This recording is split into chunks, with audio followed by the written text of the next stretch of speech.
washed-up soldier." The chant slices through the frostbitten air as Sarah Mitchell stands alone in Fort Bragg's training yard. Mud grips her boots. Recruits circle like wolves. Eager, bloodthirsty Captain Derek Hayes strides in, flings a dossier at her feet. "This is what happens when women pretend to be warriors," he sneers, grinding her record into the dirt. Sarah doesn't blink. Her fists tremble, but not from fear. She almost rolls up her sleeve, almost reveals the mark burned into her wrist. Only 12 people on Earth know what it means. None of them are here. The recruits laugh louder, blind to what she truly is. They don't know this base still stands because of her. They don't know the names she remembers, but they will. If everyone you served with turned their back on you, would you still protect their secrets? Let me know where you're watching from. Sarah's quarters sit in the furthest corner of base housing, where paint peels from walls and pipes groan through sleepless nights. Each morning at 0400 hours she reports to the commissary building, where she once commanded briefings. Now she pushes a mop across the same floors where generals used to salute her. The other soldiers give her a wide berth in the corridors, their whispers trailing behind her like shadows. "That's the one who cracked in Syria," they say. "Abandon her unit when things got hot." She never responds, never defends herself. In the mess hall she takes her meals to go, always positioning herself near exits, her eyes tracking every movement in her peripheral vision. When she thinks no one is listening, Arabic words slip from her lips. Perfect dialect, flawless pronunciation. The contradiction puzzles those who notice. How does a supposed washout speak like a regional expert? The rumors paint her as a coward who folded under pressure, a failed leader who got good soldiers killed through incompetence. Her personnel file, accessible to anyone curious enough to look, spans barely 2 pages, suspiciously thin for someone who served 8 years. Captain Hayes makes her his personal project, conducting surprise inspections of her janitorial work, demanding she redo perfectly clean floors, publicly questioning her mental fitness in front of other soldiers. He wears 2 sets of dog tags around his neck, and when he screams at her, Sarah's eyes always drift to them rather than meeting his furious gaze. She keeps a photograph in her locker that she thinks no one has seen, Hayes's unit from 3 years ago, with one young soldier circled in fading red ink. On the 15th of each month, anonymous care packages appear at Hayes's door containing his brother's favorite snacks and handwritten quotes about courage. General Patricia Chin watches from her office window as Sarah crosses the parade ground each morning. The general's fingers drum against her desk, a nervous habit she's developed over 3 years of keeping secrets. She knows what the others don't, that Sarah can disassemble any weapon in the arsenal blindfolded, that the woman who flinches when helicopters pass overhead once piloted Blackhawks through Syrian airspace under heavy fire. Even in 100-degree heat, Sarah wears long sleeves, hiding more than just the phoenix tattoo, scars from Aleppo web across her arms like roadmaps of sacrifice. Every night at 0300 hours, Sarah receives an encrypted message on a phone hidden beneath loose floorboards. The messages are always brief, always urgent, always deleted immediately after reading. 3 years ago, Operation Silent Thunder launched from this very base. Sarah led Phoenix Protocol, an all-female special operations unit so classified that most generals didn't know it existed. Their mission seemed straightforward. Extract a Syrian scientist, claiming to possess intelligence about a bioweapon that could kill millions. The 12 women of Phoenix moved like ghosts through Aleppo's war-torn streets, their training so precise they could communicate through hand signals in complete darkness. Everything unraveled in a compound on the city's edge. The ambush came from inside. One of their own had sold them out for a price that would make most people dizzy. Sarah fought through the betrayal, losing 3 of her team in the process, only to discover that their target wasn't a scientist seeking asylum, but a war criminal responsible for chemical attacks on civilians. The intelligence he offered came from his own experiments on innocent families. Sarah's unit wanted to complete the extraction anyway. Glory mattered more than conscience to some. Standing in that blood-soaked room with gunfire erupting outside, Sarah made a choice that would haunt her forever. She destroyed the bioweapon data and ensured the criminal's location reached Syrian forces who had lost children to his gases. As her unit retreated under fire, Private Mitchell Hayes took a sniper's bullet meant for a civilian child. Sarah held him as his blood soaked into dusty ground, his final words barely audible over the chaos. "Tell Derek I died proud," he whispered. "Tell him to be better than angry." Sarah never delivered that message. choosing instead to let Derek's rage have a target that could absorb it without breaking. The government's response came swift and merciless. Phoenix Protocol never existed, they declared. The mission never happened. The dead were attributed to a training accident. Their families told comfortable lies. Sarah's unit members received reassignments with glowing recommendations, their silence bought with promises of advancement. Only Sarah refused their offers. She agreed to bear the full weight of failure, to let history paint her as the officer who cracked under pressure and cost American lives. General Chen made one promise as they signed the papers that would erase Sarah's career. Your sacrifice won't be forgotten by those who matter. 3 years passed, with Sarah honoring her agreement, enduring the whispers and contempt, building something new in the shadows of her disgrace. Captain Hayes leads the charge when anonymous tips guide military police to Sarah's quarters. They find classified Phoenix Protocol documents tucked beneath her mattress. Mission files that should have been destroyed, weapon specifications that could compromise ongoing operations, and worst of all, the names and service records of the soldiers who died in Aleppo. Hayes can barely contain his satisfaction as they cuff her. Finally, he spits. Proof you're the traitor everyone says you are. Sarah doesn't resist, doesn't protest. As they march her across the base, soldiers emerging from buildings to witness her humiliation, she whispers something that makes Hayes pause. Check the date stamps on those documents. Check them carefully. But he's too drunk on vindication to listen. The base commander fast-tracks a military tribunal, eager to close a chapter that has haunted Fort Bragg for too long. Sarah refuses legal counsel, sitting alone at the defendant's table in her janitor's uniform, while prosecutors in crisp dress blues outline their case. The evidence appears damning, classified documents that detail Phoenix Protocol's operations, technical specifications for weapons systems still in use, operational plans that could compromise dozens of ongoing missions. Hayes takes the stand with barely controlled emotion, his testimony painting Sarah as a cancer that needs excision from the military body. He speaks of unit morale, of the damage done by keeping a known coward on base, of justice delayed for the soldiers who died under her command. Through it all, Sarah sits with an expression of strange peace, as if she's waiting for something the rest of the room can't see. The prosecutor reads charge after charge, each one carrying enough weight to ensure Sarah spends decades in military prison. Unauthorized possession of classified materials, dereliction of duty, conduct unbecoming an officer.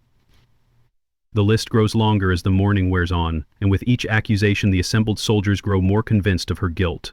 Some shake their heads in disgust, others whisper about how they always knew something was wrong with her. But in the back row, General Chen checks her watch repeatedly, her jaw clenched tight.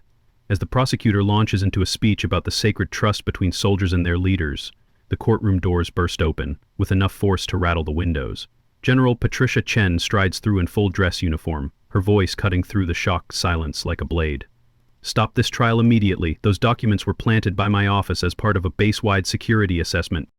The revelation ripples through the courtroom like a shockwave. Chen approaches the judge's bench, producing a sealed folder marked with classification stamps that make even the seasoned prosecutors step back. She explains with military precision how the documents found in Sarah's quarters contain traceable markers, digital watermarks invisible to the naked eye, but screaming their artificial origin to anyone who knows where to look.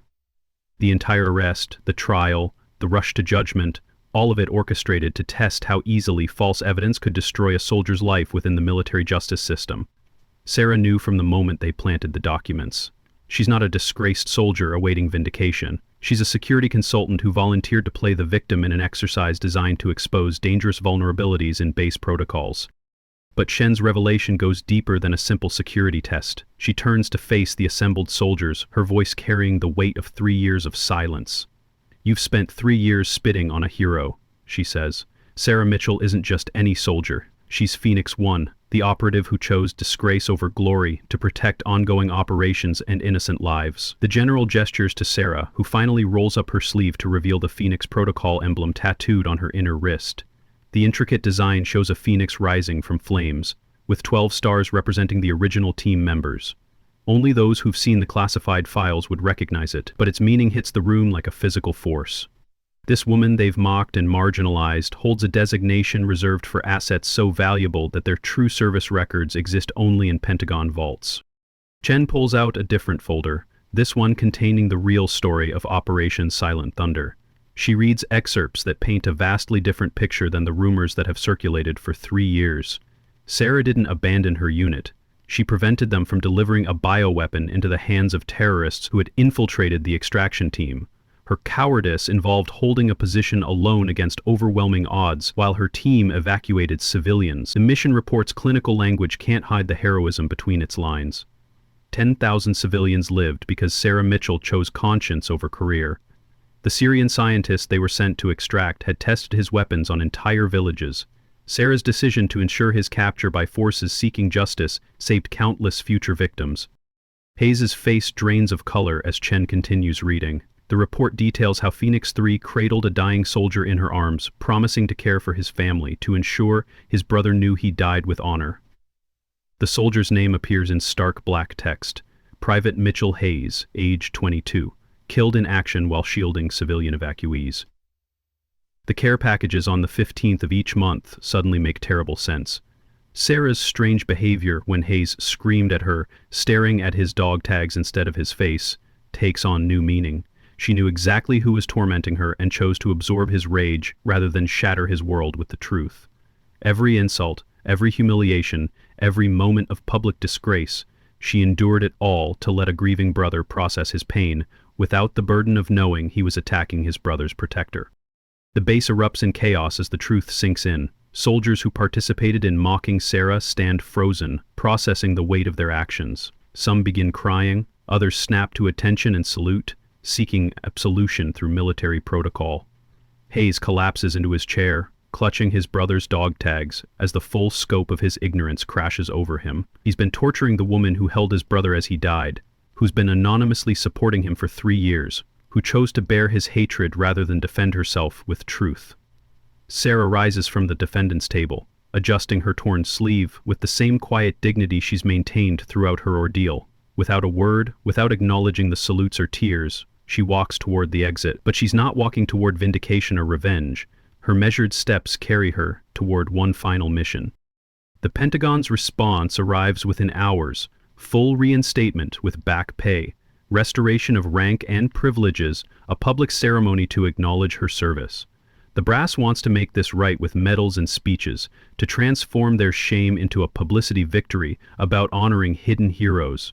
Hayes faces immediate court-martial proceedings for conduct unbecoming an officer, his systematic harassment documented in painful detail. Brooks and the other officers who participated in Sarah's humiliation scramble to offer public apologies, their words hollow with self-preservation. But Sarah responds to none of it. She sits in General Chen's office, still wearing her janitor's uniform, and slides a single sheet of paper across the desk. Her terms are simple and non-negotiable. She wants nothing for herself, no rank, no recognition, no revenge. Just one request: Hayes's immediate reassignment to her old unit where he can learn what service truly means. Chen tries to argue, to convince Sarah she deserves more than this quiet exit from injustice. But Sarah reaches into her pocket and produces a letter worn soft from handling, its edges frayed from 3 years of secret keeping. Mitchell Hayes's final message to his brother, written in shaking handwriting as Phoenix Protocol prepared for what became their last mission. Sarah never sent it, choosing instead to let Derek's anger at her provide a cleaner target than his grief. Now she spreads it on the general's desk, Mitchell's words visible in fading ink. "Tell Derek I died proud. Tell him to live angry at the enemy, not himself. Tell him the uniform means protecting those who can't protect themselves, even when no one's watching, especially then." The letter continues with memories of their childhood, of the promise Derek made to keep his little brother safe, of how that promise was never broken because some bonds transcend physical presence. Sarah explains her reasoning with the same tactical precision she once used to plan missions. Grief needs a target, and she made herself available for that role. Every insult Hayes hurled at her was pain he didn't turn inward.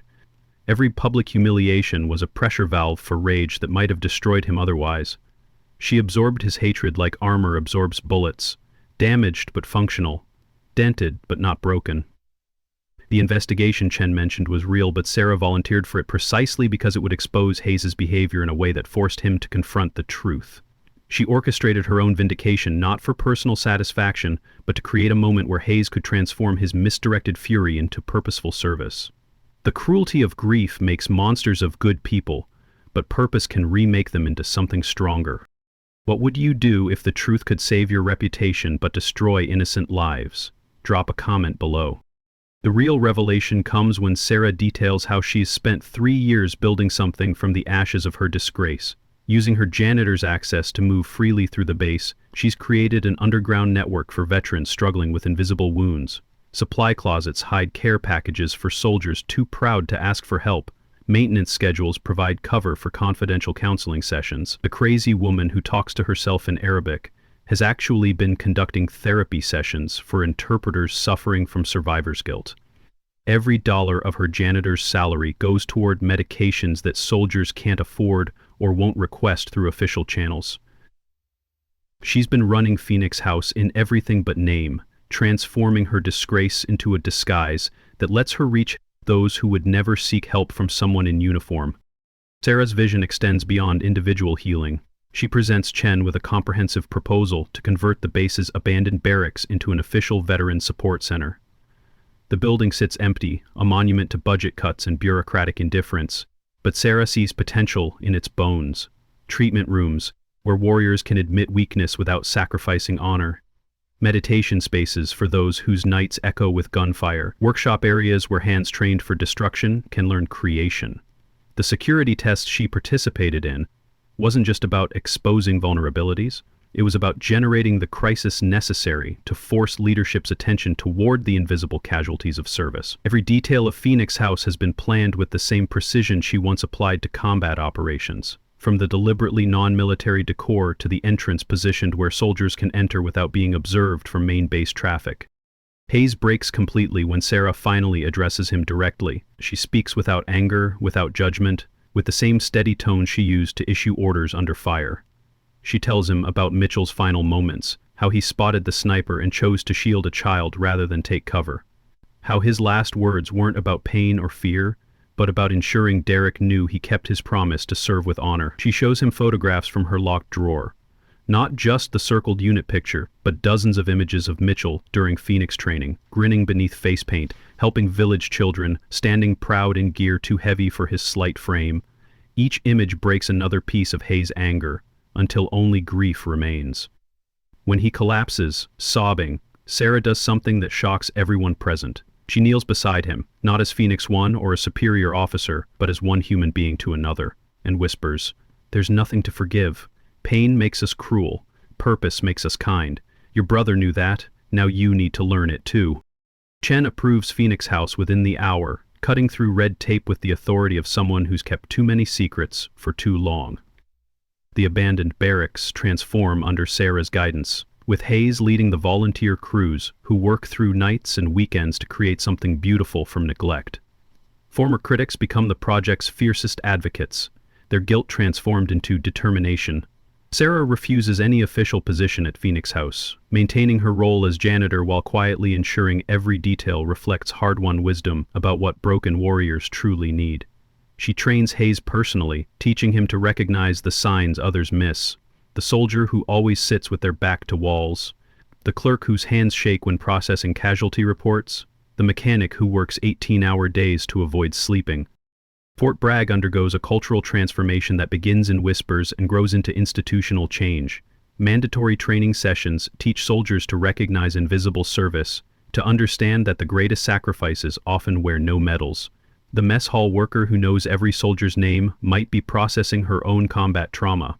The maintenance crew that works overnight could be veterans using routine to manage hypervigilance. Sarah's story, carefully edited to protect ongoing operations, becomes required reading for incoming officers. Monthly silent service recognition ceremonies honor those whose contributions pass unnoticed. The chaplain who prevents more casualties than any medic. The administrative assistant who catches signs of crisis in routine paperwork. The janitor who keeps secrets that could destroy lives. Each ceremony ends with the Phoenix Pledge. I see you, I honor you, I stand with you. Sarah maintains her routine with deliberate precision. She still arrives at 0400 hours, still pushes her mop through empty corridors, still takes her meals alone. But now soldiers nod respectfully when they pass. Some stop to help her move heavy equipment, not from pity, but from understanding that service takes infinite forms. Young recruits seek her out for advice, finding wisdom in her economical words. She teaches through action rather than speeches, demonstrating that dignity exists independent of rank, that honor flourishes in shadow as readily as spotlight. When a new recruit mocks a cafeteria worker for spilling gravy, the entire mess hall goes silent. Hayes appears at the recruit's shoulder, his transformation from tormentor to protector complete. "You have no idea who you're talking to," he says quietly. "None of us do, that's the point." The cafeteria worker, a former army nurse whose hands shake from memories of triage in Kandahar, meets Sarah's eyes across the room. Sarah offers the smallest smile the first witnesses have seen in 3 years as she helps clean the spilled food. Her phoenix tattoo emerges briefly from her sleeve as she works, and the recruit's face transforms from arrogance to recognition to shame. He drops to help clean, apologizing with the frantic energy of someone who's glimpsed how wrong they've been. Sarah stops him with a gentle hand on his shoulder. "We all start ignorant," she says. "Growth comes from choosing to see." The moment becomes another teaching tool, another small revolution in how Fort Bragg understands service and sacrifice. The Phoenix House opens its doors 6 months after the trial, with no fanfare or ribbon-cutting ceremonies.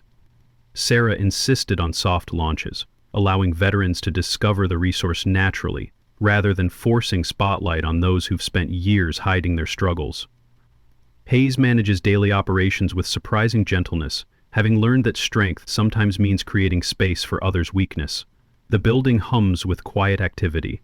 Art therapy in the morning, group sessions at noon, vocational training in the afternoon. A meditation garden blooms where the motor pool once leaked oil, its plants chosen by a botanist who lost her legs to an IED, but not her love of growing things. The workshop produces furniture that graces generals' offices, each piece carrying invisible stories of hands learning to build after years of breaking. Sarah's influence spreads beyond Fort Bragg's gates. Other bases request consultation on creating their own Phoenix houses, and she responds with detailed plans sent through intermediaries. She never travels, never speaks publicly, never allows her image to be used for recruitment or propaganda. Her insistence on anonymity frustrates Pentagon officials, who want to transform her into a symbol, but Chen protects Sarah's choice with fierce loyalty. The real memorial to Phoenix Protocol isn't built from marble or brass, but from the thousands of veterans who find healing in spaces designed by someone who understands that the deepest wounds never bleed. Sarah's methods become textbook material at military academies, taught by professors who've never seen her face, but recognize brilliance in systems that treat warriors as whole humans rather than broken machines. The dawn finds Sarah alone on the training ground where her humiliation began. She moves through kata with fluid precision, her body remembering combat training that janitors supposedly never receive. The Phoenix House lights glow behind her, warm windows where veterans work through their darkness together. She wears Mitchell Hayes dog tags alongside 11 others, each name whispered to the sunrise, in a ritual that honors memory through repetition. Some mornings Hayes joins her, matching her movements in silence that speaks louder than any apology. They don't talk about Syria or brothers or the weight of secrets. They simply move together through forms that transform violence into meditation, sharing space in the way warriors do when words have become unnecessary. The investigation file closes with a final entry from General Chen, written for eyes that won't read it for decades. She describes Sarah Mitchell as the military's greatest success, disguised as its most profound failure. A woman who chose disgrace over glory, anonymity over acclaim, service over self. Chen notes that true leadership sometimes means allowing others to hate you, so their hatred doesn't turn inward. That the highest form of warrior protects not just bodies but souls, not just present but future. The file contains one last photograph, Sarah in her janitor's uniform, pushing her mop past a group of Phoenix House graduates. They're laughing at something, their faces bright with possibility. Sarah watches from the edges, invisible as always, her slight smile suggesting she's exactly where she wants to be. Have you ever had to stay silent while others judged you unfairly? Share your story in the comments. Sarah's story reminds us that true heroes rarely wear their medals where we can see them. They're the ones who choose honor over glory, service over recognition, healing over revenge. Right now, someone in your life might be carrying invisible scars, fighting battles you know nothing about. Maybe it's the quiet coworker who deflects every personal question, the withdrawn neighbor who maintains their lawn with military precision but never makes eye contact, the family member who failed at something but won't explain why. What if their failure was actually their greatest victory? What if their silence protects you from truths too heavy to share? The world turns on the actions of those who choose obscurity, who build foundations for others' success, who absorb pain so others can heal. They walk among us wearing janitor uniforms and food service aprons, pushing mops and serving meals while carrying secrets that would redefine how we see courage. If this story moves you, share it with someone who needs to remember that not all heroes wear capes. Some wear whatever allows them to serve without being seen. Remember that the bravest battles are fought in silence, and the greatest victories are the ones no one celebrates. Phoenix House exists in every place where someone chooses compassion over credit, where service matters more than status. You might be walking past your own Sarah Mitchell every day, never knowing that their mundane presence masks extraordinary sacrifice. The question isn't whether these hidden heroes exist, they do. In every community, in every profession, in every corner where duty calls and nobody answers. The question is whether we'll learn to see them, to honor service that seeks no spotlight, to build our own Phoenix houses where broken warriors can become healers. What's your invisible battle? Maybe it's time to share it, to find others who understand that sometimes the greatest courage looks like surrender, that sometimes winning means letting others think you've lost. Where are you watching from? Are you a veteran, military family, or someone who's been misunderstood? Let's build our own Phoenix house in these comments. Let's create space for stories that matter more than medals, for truths that heal more than vindication. Sarah Mitchell pushes her mop through empty corridors, a ghost who chose to haunt so others could live. Her legacy isn't written in citations or carved in stone. It lives in every soldier who learned to see beyond surface, every veteran who found healing in spaces built from her disgrace, every act of service that seeks shadow rather than spotlight. In the end, that's what Phoenix Protocol always meant, not the mission that made headlines, but the choice to rise from ashes without anyone watching, to burn so others could see light, to fall so others could fly.